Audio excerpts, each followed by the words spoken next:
Welcome back, everybody. My name is Tucker, and in today's video, I'm bringing back the NBA Trade Machine series. Now, if you don't know what this is, during the season before the trade deadline, obviously, I was running through a couple of different teams and players and scenarios that were in trade rumors or could potentially be traded, and I was asking either on Twitter or in the comment section of each of these videos for suggestions from you guys in terms of trades that you've come up with for potential players. So the best way to be in these kinds of videos is to follow me on Twitter and be on the lookout for when I ask for trade ideas, or comment down below in this video and I'll look through the previous one, obviously, when I make a new one. And the big name for now, right now, obviously, in the wake of the Paul George trade is Russell Westbrook. And I'm going to be looking at the screen a little bit more often than I typically would be in a video, so I apologize for that, but obviously I have to read these off. So we're going to begin with Xavier, and his trade idea was to the Orlando Magic, and it's Russell Westbrook and 2 second-round picks, Aaron Gordon, DJ Augustin, Mo Bamba, and a 2020 first-round pick. It doesn't have any protections on here, but it could potentially have protections on it, obviously. And my first thought here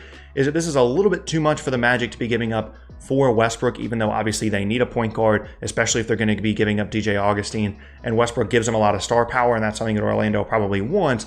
But I would substitute Mo Bamba here for someone like Markelle Fultz, because at this point, he's essentially an expiring contract because you can turn down his team option for next year and get out from under a relatively significant amount of salary, or if he shows potential, obviously the Thunder could end up keeping him. But I just think Bamba and Gordon is a little bit too much for the Magic to be giving up for Westbrook in this scenario, given his age and his contract, which is going to be a theme for me throughout this video. I'm not the biggest fan of trading for Westbrook at this point in his career, so my valuation is probably going to be a little bit lower than some of you guys. But everything else in this, to me, makes a good amount of sense. I mean, Gordon is a good young player and someone that certainly has value to a team like the Thunder that needs young players, especially in return for Westbrook. And he's on a relatively fair deal over the next couple of seasons. Doesn't get them out from under a ton of salary in terms of the Westbrook thing, because it is still a long-term deal, but they do that enough with the Augustin and hopefully the Fultz contract as well, again, in my kind of adjusted version of this. And for the Thunder, like I said, they get, you know, not the best return for someone like Westbrook, but I mean, he's 30 years old at this point. He's on a huge deal, and this is a pretty good package for them, getting a pick and a nice young player. And then obviously for the Magic, again, I wouldn't do this deal. I would not come close to trading for Russell Westbrook in really any circumstance, given his contract situation, unless it's, you know, a team that is just completely capped out and needs an influx of talent, which we'll talk about later. But it's still, you know, it's pretty fair value. Again, if you switch out Fultz for Bamba, I don't hate this for the Magic as much as, you know, I really don't like the idea of trading for Westbrook. Next up now, Sean has a trade where the Minnesota Timberwolves end up with Westbrook, and it says Minnesota receives Russell Westbrook and Bismack Biyombo. Charlotte receives Andrew Wiggins, Gorgui Dieng, and Patrick Patterson. And Oklahoma City gets Marvin Williams, Michael Kidd-Gilchrist, Malik Monk, Bates Diop, and 2 future firsts from Minnesota. And again, my first reaction here is that this is a little bit too much for the Thunder to be getting for Russell Westbrook. Maybe if it's just 1 pick from Minnesota, maybe the 2020 pick, and it could just depend on the protections as well. Malik Monk isn't really all that big of an asset at this point, just because he's just not all that good still. Michael Kidd-Gilchrist is the same way. He's an expiring contract, so if he plays well this season, that's obviously good for Oklahoma City, but then they're going to have to pay him. Marvin Williams is at least an expiring, so they get out from under salary here, at least, which is definitely a positive. Bates Diop is a solid young player. So Oklahoma City's getting good value here, but probably a little bit too much for Westbrook. Minnesota gets a star and a point guard that they definitely need. They take on a ton of salary, though, between Biyombo and Westbrook, while also giving up 2 future firsts and an okay young player in Bates Diop. And then Andrew Wiggins, who they probably want to get out from under salary-wise.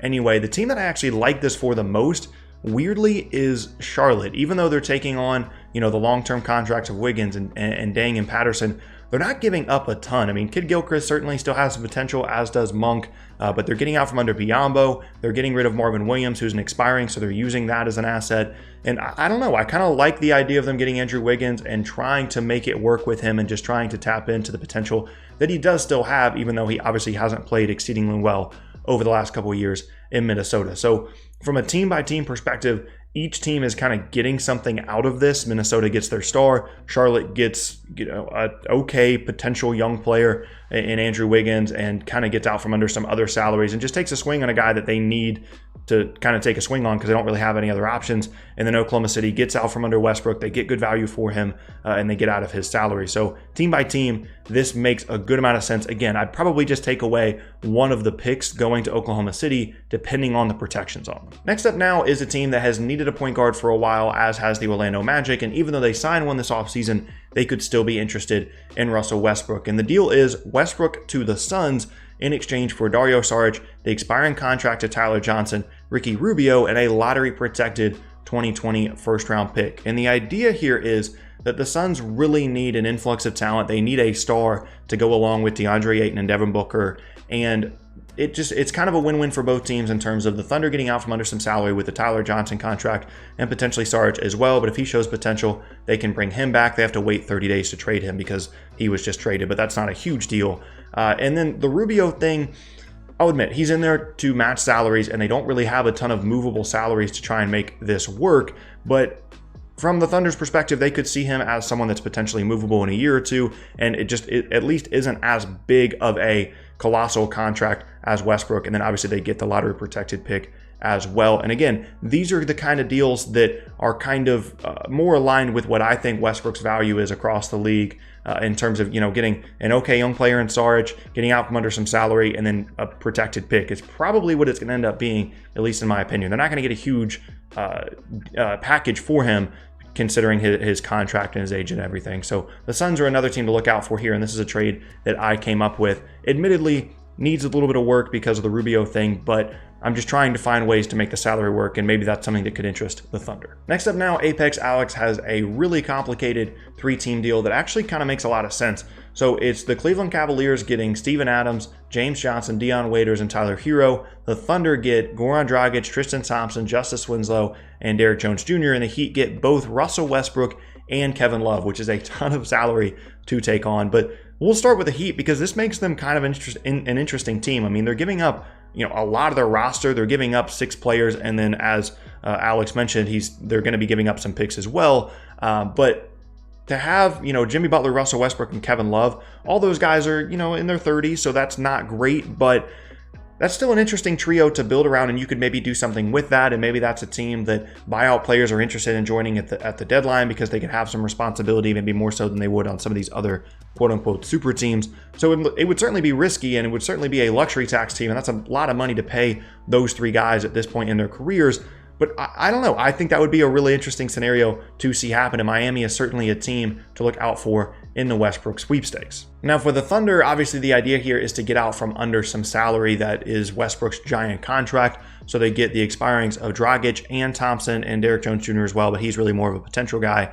And then a pretty good long-term player in Justice Winslow that's on a fair deal that could really thrive in Oklahoma City with more responsibility. So that's a pretty good package for them. And then as you get to Cleveland, they're taking on the long-term deal of Adams, which isn't great, but they get out from under Kevin Love's deal, and they're going to be getting probably some picks out of this as well because, as Alex said, they're taking on some more of the not-so-great contracts and really just getting Tyler Hero in exchange. But still, I mean, that's not a bad package for them. That's probably the one team that I have the most issue with for this, just because they're taking on Steven Adams' deal. But if they get some picks from Oklahoma City, then this would probably help them, end up taking the deal. But the problem is the Heat don't really have any more picks to give out. They've given out a couple already, and they would have to go really far in the future to do so, and that can be dangerous.